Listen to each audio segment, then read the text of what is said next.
नमस्कार, मैं पवन केसवानी, राष्ट्रबोध में आपका स्वागत है। छत्तीसगढ़ में कुल 10 से बड़े घपले घोटालों के मामले हैं जिनकी गंभीरता से जांच चलती रही। जब सत्ता परिवर्तन हुआ तो घपले घोटालों को ही एक बड़ा मुद्दा बनाया गया था। सीजीपीएससी की जांच तो सीबीआई कर रही है, जैसा कि भारतीय जनता पार्टी ने अपने चुनावी घोषणा पत्र में लिखा था, सो इसकी जांच सीबीआई कर रही है। इसी तरह महादेव सट्टा वाले मामले में, जिसमें खुद भूपेश बघेल आरोपी हैं, इस मामले की भी जांच सीबीआई कर रही है। जबकि शराब से जुड़े मनी लॉन्ड्रिंग और कोल घोटाले वाले मामले में ईडी जांच कर रही है। ये वो बहुचर्चित मामले हैं जिनकी चर्चा ज्यादा होती रही, लेकिन इसके अलावा 5-7 कुल ऐसे मामले हैं जिन पर जांच की आंच एकदम नरम सी होती जा रही है। इनकी जांच उतने व्यापक स्तर पर नहीं हो रही है। हालांकि इनसे जुड़े हुए घपले घोटाले भी अरबों रुपए के हैं। ऐसे ही मामलों में आखिर जांच की आंच क्यों धीमी पड़ रही है, इस पर हम आज विश्लेषण करेंगे। इनके विश्लेषण से पहले 2 सितंबर 2023 को ये वो तारीख थी जब अमित शाह खुद रायपुर आए थे और दीनदयाल उपाध्याय ऑडिटोरियम में बाकायदा भारतीय जनता पार्टी के पक्ष में माहौल बनाने के लिए उस समय की भूपेश बघेल सरकार के विरुद्ध एक आरोप पत्र जारी किया था। उस आरोप पत्र जारी करने के दौरान उनका एक बयान काफी चर्चा में रहा था, जब उन्होंने कहा था कि हमारी सरकार बनेगी तो हम भ्रष्टाचारियों को उल्टा लटकाकर सीधा कर देंगे। जब हम शासन में आएंगे तब भ्रष्टाचार करने वालों को उल्टा लटकाकर सीधा करेंगे, तब बाहर आएंगे।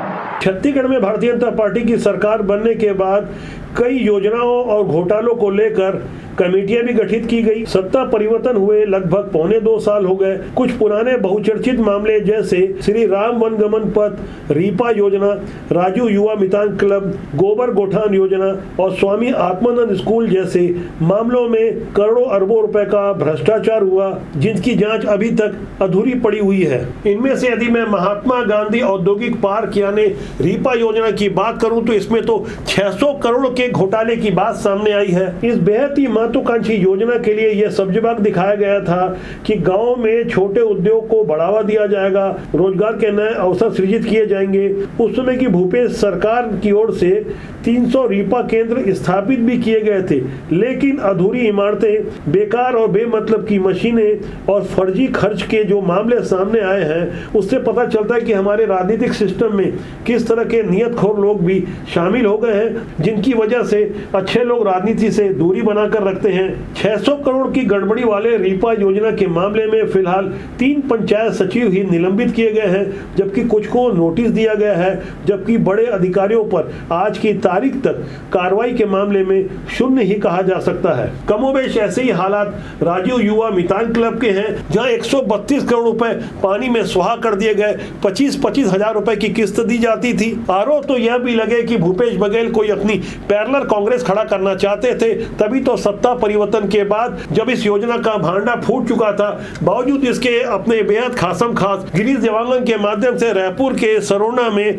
राजीव युवा मितान क्लब से जुड़े हुए पुराने लोगों को एकजुट किया गया। ऐसे आयोजन के लिए न तो पार्टी आला कमान और न ही राज्य की कांग्रेस इकाई को विश्वास में लिया गया था। इस राजीव युवा मितान क्लब से जो घोटाले हुए उनके बारे में जो सही जानकारी आई है, उसके लिए 13,669 क्लब गठित किए गए थे।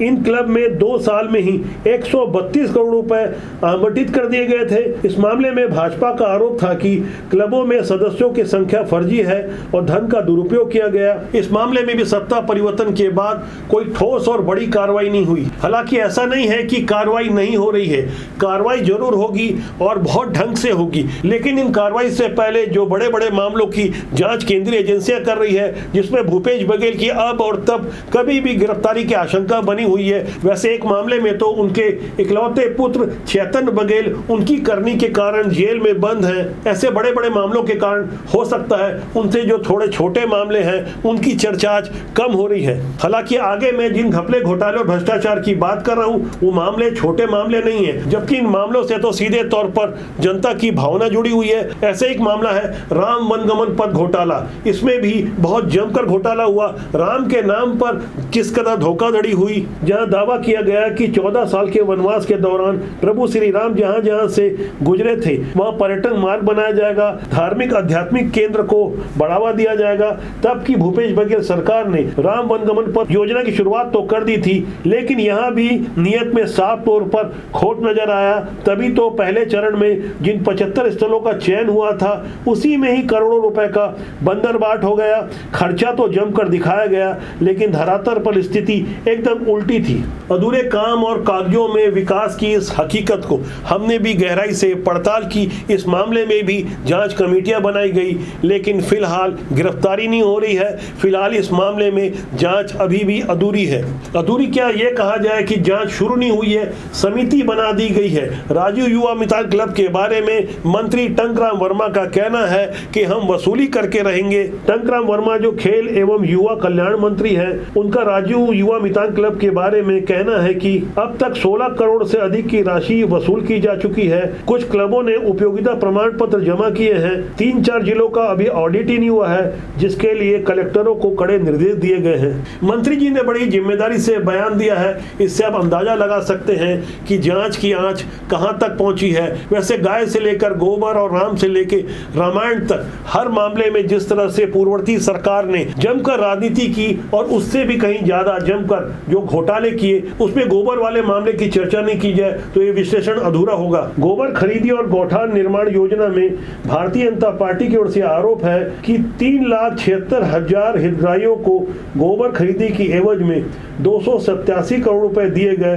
पूरे प्रकरण में करीब 1,300 करोड़ रुपए की गड़बड़ी की गई। जब भाजपा के नीति निर्धारक और शीर्ष नेतृत्व में बैठे हुए अमित शाह ये कहते रहे कि हमारी सरकार बनेगी तो हम भ्रष्टाचारियों को उल्टा लटकाकर सीधा कर देंगे, तो हम भी प्रतीक्षा कर रहे हैं ऐसे जनहित से जुड़े मामलों में कब उल्टा लटकाकर सीधा किया जाएगा। वैसे विष्णुदेव साय सरकार को बने 20 महीने का समय हो चुका है, कुल अवधि 60 महीने की है। जिन मामलों में कड़ाई से जांच हो रही है उसमें राजनीतिक आरोप प्रत्यारोप शुरू हो रहे हैं, लेकिन जिन मामलों में जांच की आंच थोड़ी कमजोर है तो स्वाभाविक रूप से उसकी चर्चा भी कम हो रही है। शिक्षा हमारा मौलिक अधिकार है, सरकार को स्कूली शिक्षा मुफ्त में देनी है, लेकिन जब बेहतर शिक्षा नहीं मिलती तो प्राइवेट स्कूल खुलते हैं। शिक्षा विभाग में किस कदर जमकर भ्रष्टाचार होता रहा ये किसी से छिपा नहीं है, लेकिन पुरानी सरकार को ये बात अच्छी तरह समझ में आ गई थी। यदि इसी लचर शिक्षा पद्धति में थोड़ा सा बेहतर कर लिया जाए, हालांकि मौलिक अधिकार है मुफ्त में शिक्षा देना, बावजूद इसके थोड़ा अच्छा दिखाने के लिए Swami Atmanand English medium school का निर्माण करवाया गया और बताया गया कि हमारी लचर शिक्षा व्यवस्था में भी थोड़ा हम अच्छा कर सकते हैं, लेकिन यहाँ भी जबरदस्त घोटाला हुआ। 3 जुलाई 2020 को छत्तीसगढ़ में स्वामी आत्मानंद उत्कृष्ट अंग्रेजी माध्यम स्कूलों की शुरुआत हुई।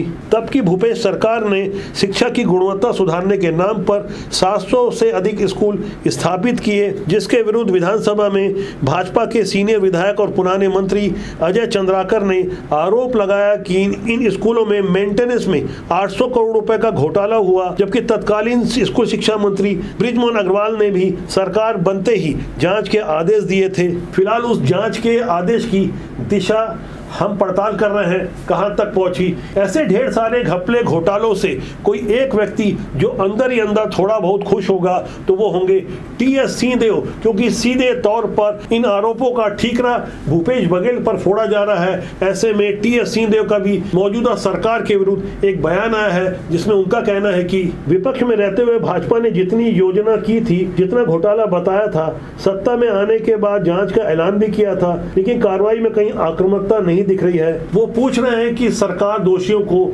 सही तरीके से बेनकाब क्यों नहीं कर रही है। इस मामले में हमारा कहना है, अंदर खाने जो कुछ चल रहा है हमारी जानकारी में है।